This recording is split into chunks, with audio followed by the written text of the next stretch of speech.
दोस्तों, crypt chronicles में आपका स्वागत है, जहां हम कुछ ऐसी घटनाओं की बात करते हैं जो इंसानों को चौंका के रख देते हैं। तो चलिए आज हम अपनी पहली कहानी शुरू करते हैं।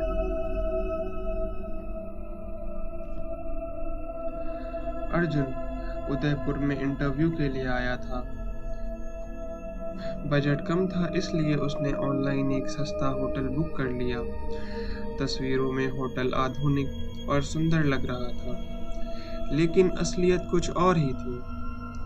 शहर से दूर सुनसान हवेली। हवेली शहर से काफी दूर एक वीराने इलाके में थी। वहां पहुंचते पहुंचते शाम हो चुकी थी। चारों ओर घने खेत, अंधेरा और गहरी खामोशी थी। दूर दूर तक कोई इंसान नजर नहीं आ रहा था। अर्जुन ने जैसे ही हवेली का दरवाजा धक्का देकर खोला, दरवाजे से भारी डरावनी आवाज गूंजी। अर्जुन ने आवाज लगाई, कोई है? कुछ सेकंड तक सिर्फ सन्नाटा था। फिर अंदर से धीमे आहट सुनाई दी।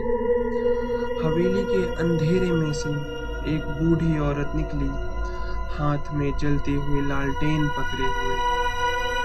उसका चेहरा झुर्रियों से भरा था, आंखें गहरी और खोई हुई थी।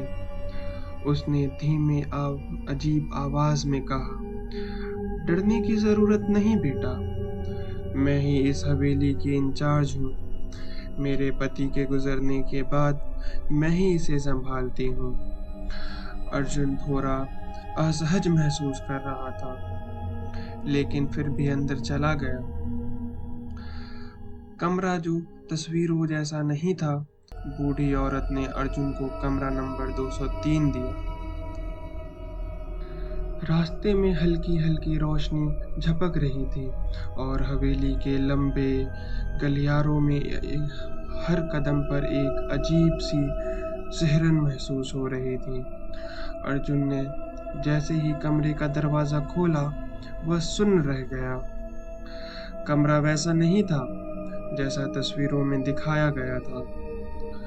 धूल से भरी खिड़कियां धीमे धीमे हिल रही थी, पर्दे हल्के हल्के सरक रहे थे और पूरे कमरे में नमी और सड़ी हुई लकड़ी की गंध थी। अर्जुन ने औरत से पूछा, यह कमरा तस्वीरों जैसा क्यों नहीं?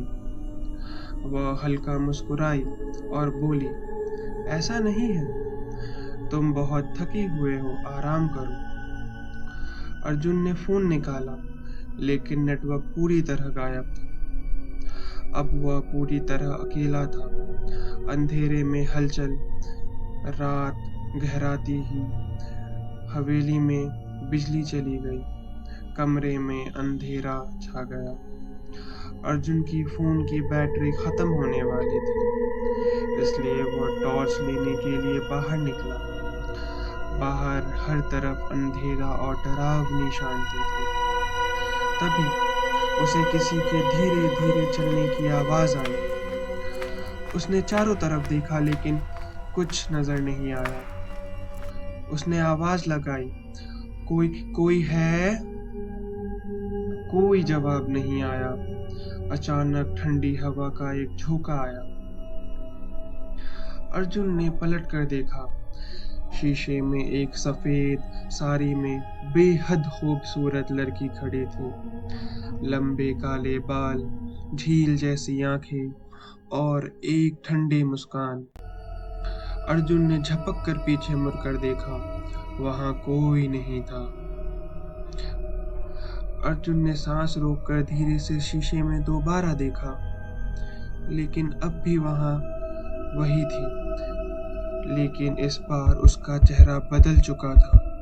गहरी काली आंखें, होंठ सिले हुए और लंबे नुकीले नाखून। लड़की ने धीमे से कहा, चले जाओ। अर्जुन के पैरों तले जमीन खिसक गई। उसने दरवाजा खोलने की कोशिश की, लेकिन दरवाजा अपने आप जोर से बंद हो गया। तभी पीछे से किसी का ठंडा हाथ उसके कंधे पर रखा। अर्जुन ने जोर से चीखने की कोशिश की, लेकिन आवाज गले से नहीं ही अटक गई थी। सुबह का सच। अगली सुबह जब गांव के कुछ लोग हवेली में आए, तो कमरा अंधेरे से बंद था।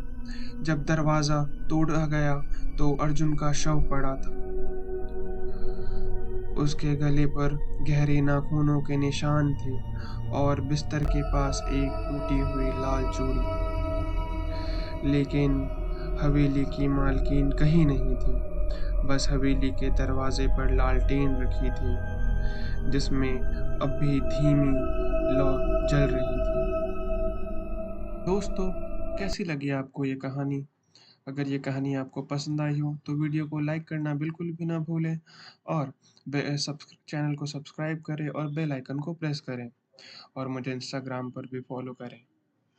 और अगर आपको कोई और इस कहानी सुननी है तो आप मुझे वो इंस्टाग्राम पे वो कहानी शेयर कर सकते हैं। मैं वो कहानी आपको ज़रूर सुनाना पसंद करूँगा। Okay, bye.